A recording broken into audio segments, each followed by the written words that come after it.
Hello YouTube! Today on the Naughty Librarian, I am doing the Finally Fall book tag. As the book tag title suggests, it is finally fall. It is fall in the world. I want to talk about books and, I guess, commemorate the season happening. I enjoy fall. Fall's cool. I mean, I live in Los Angeles, so the seasons are all kind of the same. So maybe I don't have the same reaction to fall as other people do who live in places where fall looks different than every day, but I still appreciate that fall comes. I like it. All of that is neither here nor there. Let's just talk about books. Number 1. In the fall, the air is crisp and clear, so name a book with a vivid setting. Like, I have to say Strange the Dreamer by Laini Taylor. If you've read this book, you already know the city of Weep is so interestingly designed. Like, Laini Taylor's like a freaking genius. Like, her world building is superb.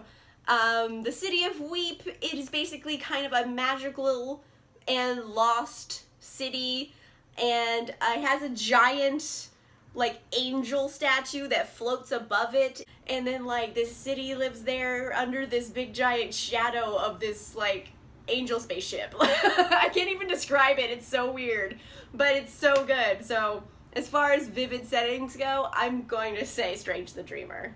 Number 2, nature is beautiful but also dying. So name a book that is beautifully written but deals with a heavy topic like loss or grief. I'm gonna go with Reign of the Fallen by Sarah Glenn Marsh. A lot of this book is about this girl who's a necromancer getting over the death of like her first love.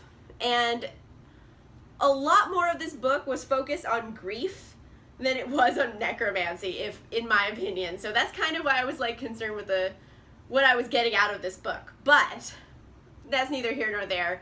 A lot of the book is primarily focused on her dealing with this loss and this grief, and she kind of like descends into like alcoholism, I guess. It's not really alcoholism because it's like different in this world because magic and stuff and there's like potions, but like obviously she like goes into addiction, and yeah, it's some heavy stuff in this book. Number 3, fall is back to school season, so name a non-fiction book that taught you something new. I'm gonna say Bossypants by Tina Fey. I love Tina Fey. She's like one of my faves. In this book, there's a particular passage, and Tina is talking about at SNL, Amy Poehler was backstage doing something weird, and Jimmy Fallon was like, no, it's not cute. And Amy Poehler stops and turns to him and goes, I don't care if you fucking like it. Which is so baller. Like, I love Amy Poehler too, but that's such a great story. And I'm like, you know what? People don't have to like it, and I don't care if they like it. So I learned not giving a fuck from this book. Number 4, in order to keep warm, it's good to spend time with the people we love. Name a fictional family, household, or friend group that you'd like to be a part of. I think I want to be a part of Spindle Cove from Tessa Dare's Spindle Cove series. This is the first book of the series. It's called A Night to Surrender.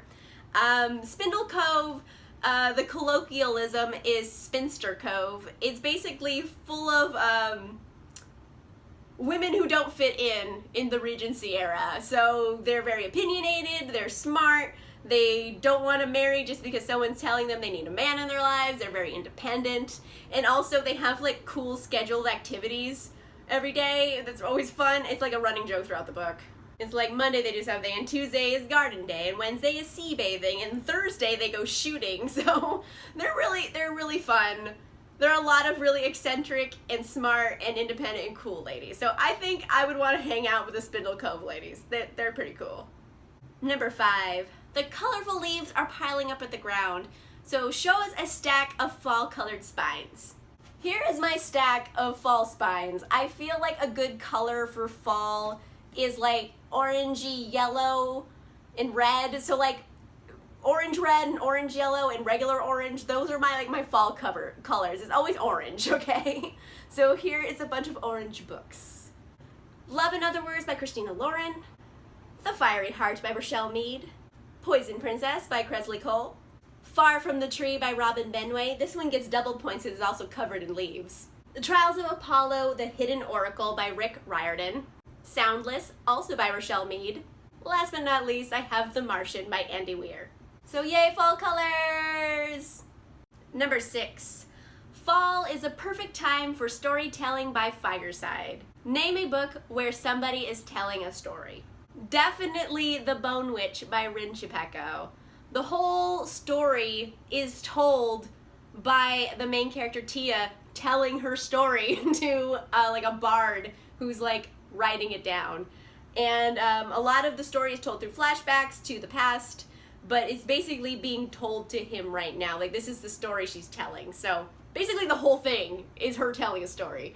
And also, side note, this book is amazing and I want everyone to read it. If I had $1 million, I would just buy copies just to give to people randomly. Like, it's really good. Like, I'm shocked how good it is. And I don't see enough love for it, so I recommend this a lot if you want like a good fantasy book.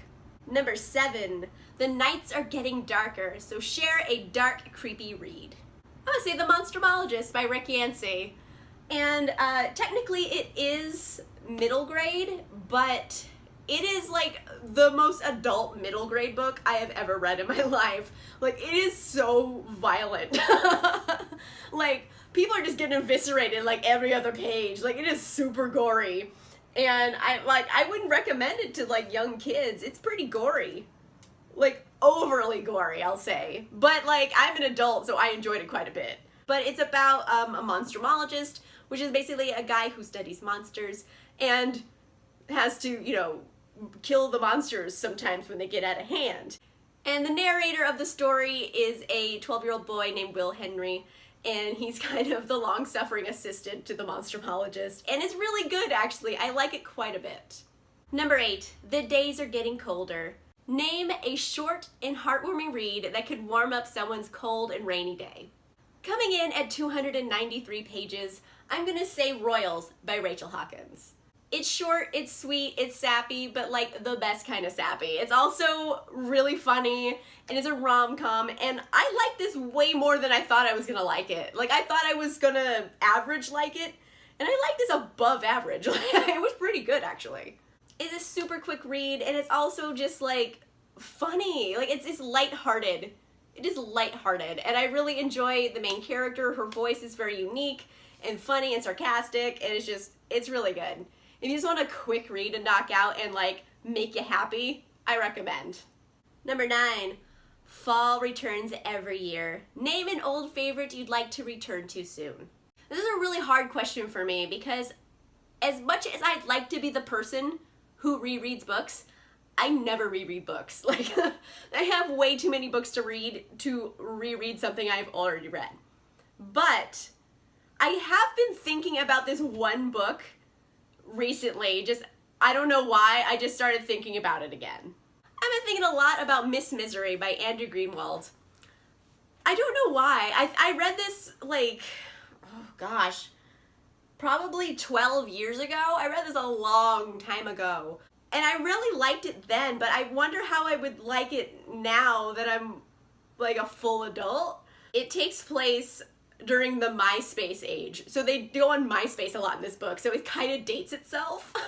Basically, this guy has his MySpace alter ego, and he starts talking to this girl whose like username is Miss Misery, and eventually his alter ego that he's created on MySpace becomes like its own entity, and it starts doing things that he didn't do, but this entity is doing and talking to people. So it's basically kind of like Fight Club, but with like MySpace and emo kids. I don't know why I started thinking about it all of a sudden, but like it has a cool name. Miss Misery is like a cool name for a book.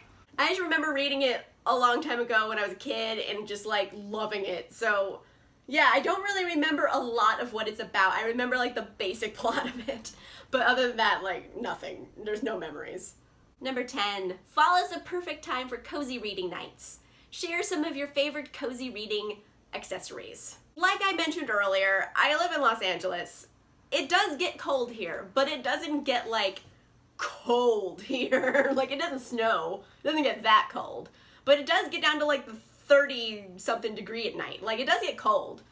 But like, when it's 30 degrees out, I am not outdoors. I am inside in my house where there's heat and my dog and my boyfriend. So I'm warm on my own. I don't really need a lot of cozy accessories. But I do like reading while having a glass of wine. So I'm gonna say this is my cozy accessory.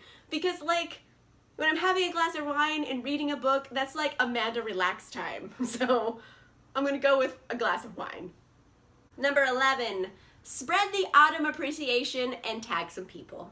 For this tag, I want to tag some lesser known booktubers. Luckily, I'm smart enough to have written them down because I don't want to mess this up. I tag Tabby from Keeping Tabs. By the way, her channel's adorable. I recommend checking her out. She's really fun. I tag Dog-Eared Paige. I tag The Girls with 1,000 Laughs. And I tag Say's Books. I think it's Say's Books. S-A-Z Books. If I said that wrong, I'm sorry. You are tagged! You are tagged, you are tagged, you are tagged. I wanted to tag people I don't normally tag because I just like, tag the same group, my friend group from BookTube all the time. But I want to like, hey, let's give some lesser known booktubers a shout out.